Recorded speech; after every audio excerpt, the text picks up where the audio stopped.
a reproduction of the famous Orient Express train, has been built to travel in space along hyperspace ribbons, offering passengers the most beautiful sights of every galaxy. One evening, the lights of every wagon flicker, and a terrifying mummy known as the Foretold appears in the dining car. Mrs. Pitt sees it immediately, panicking as she demands an explanation, but her granddaughter Maisie doesn't know what she is talking about. In fact, nobody else can see the Foretold, no matter how much Mrs. Pitt yells for help, and this allows the mummy to get close enough to kill Mrs. Pitt exactly 66 seconds after the light flick. Sometime later, a blue police box appears inside the baggage car. It is the TARDIS, the primary space-time vehicle used by the Doctor, a mysterious renegade Time Lord that travels through time and space with various companions to solve conflicts and even save the cosmos. His current companion is Clara, who has decided she does not want to travel with the Doctor anymore, so he has brought her to the Orient Express to celebrate their last hurrah. The pair makes it to the fanciest of wagons to enjoy the music and the view, although the Doctor cannot stop feeling tense and awkward around his companion. Clara clarifies that while she did hate him for a while after the disastrous way their last adventure ended, that is not the case anymore. It would be impossible for her to hate such an important person in her life. The reason she is leaving is simply that she cannot do this anymore. Now that the air has been cleared between them, the Doctor can tell some old stories about the galaxies they are flying through and how things used to look around here hundreds of years ago. Maisie overhears this and calls him a liar, unable to even imagine that the Doctor is old enough to have seen the things he is describing. It is a very silly thing, but Maisie ends up causing a scene about it, most likely because she is going through the stressful aftermath of her grandmother's death. Captain Quell sends his guards to take Maisie to her room so she can rest, then he apologizes for the inconvenience. Introductions are in order, and when he hears about the Doctor, Quell cannot help noticing that most passengers today are doctors, professors, or scientists. Quell also explains why Maisie has been so stressed, and Clara immediately thinks that something must be going on, because it cannot be a coincidence that Mrs. Pitt saw a mummy and there is one being transported by the train. The Doctor tells her there is nothing to worry about, it must have been a dying woman having hallucinations in the middle of dying, and Clara accepts it even if he suspiciously does not seem very convinced of his own excuse.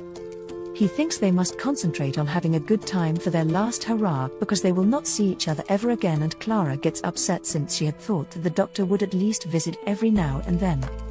Afterward, each of them goes to their respective. Clara calls her boyfriend Danny, who is waiting for her on Earth and is glad to hear her last adventure is safe, although Clara doubts it. Meanwhile, the Doctor cannot sleep because he does not buy his own excuse about everything being fine, so he decides to go out and investigate. The Doctor sneaks into the engine room to examine the special medical chair Mrs. Pitt had died in and meets Perkins, chief engineer. They discuss what a wonderful piece of equipment the chair is, confirming that it did all it could to keep Mrs. Pitt alive. This gives credit to the rumors of something else having been responsible for her death. Meanwhile, Clara leaves her room too and comes across Maisie, who is determined to see her grandmother's body even if the captain won't let her. The computer that controls the train, which calls itself Gus, explains she needs special permission to enter the room with the body, but Maisie ignores it and destroys the lock with her shoe. Clara follows her inside, curious about what may happen next, only to realize they are now locked in the room with a strange sarcophagus.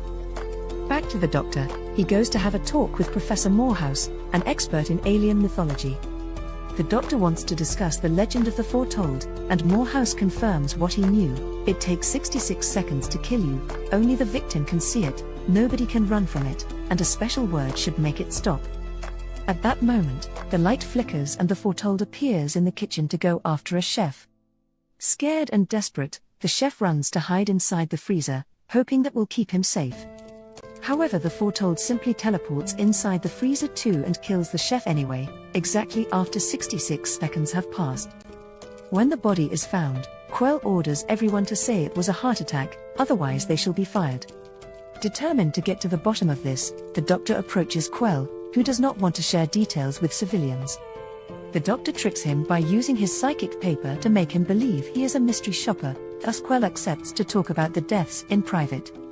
He explains he dealt with accidental deaths following the usual procedure, but the Doctor will not accept any excuses and accuses Quell of being lazy because he only wanted a comfortable desk job after getting tired of his career as a war soldier.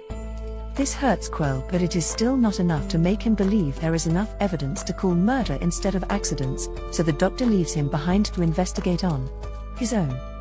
Outside the office, he bumps into Perkins, who has brought the train's plans plus the lists of passengers and stops for the past 6 months. Together they pick up Morehouse and go to check the security cameras, confirming that the light flick announces the start of the 66 seconds before a death happens. The three men spend hours going over documents, trying to find some clue that could help them kill the Foretold, to no avail. After Perkins and Morehouse fall asleep, the doctor takes the chance to steal one of the train's communicators and calls Clara to finally admit there is trouble on the train. When he hears Clara is in trouble, he rushes to help her, but a suppression field blocks his sonic screwdriver when he tries to use it on the lock and Gus still refuses to open it. Suddenly, the sarcophagus opens, the lights flicker, and the 66 seconds begin running again. Clara and Maisie are worried for a moment, but it turns out the sarcophagus only has bubble wrap inside and it opened just because of the use of the sonic screwdriver. The doctor is still desperate to open the door, but he is interrupted by Quell and his guards, who have discovered the doctor lied about being a mystery shopper and arrest him. In the main wagon, the Foretold approaches a guard that pointlessly keeps shooting at it. After the mummy kills the guard and disappears again, Quell arrives and, seeing one more body, finally accepts something fishy is going on. The doctor is freed and explains to everyone the rules behind the Foretold.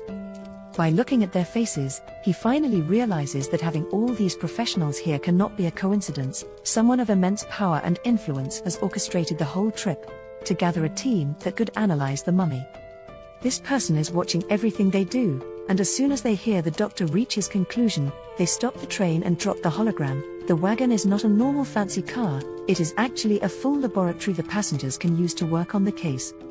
At that moment, Gus speaks to everyone, asking them to research a way to stop the Foretold, and that the only reason they managed to get it on the train had been the scroll hanging on the wall, which the Foretold follows everywhere it goes.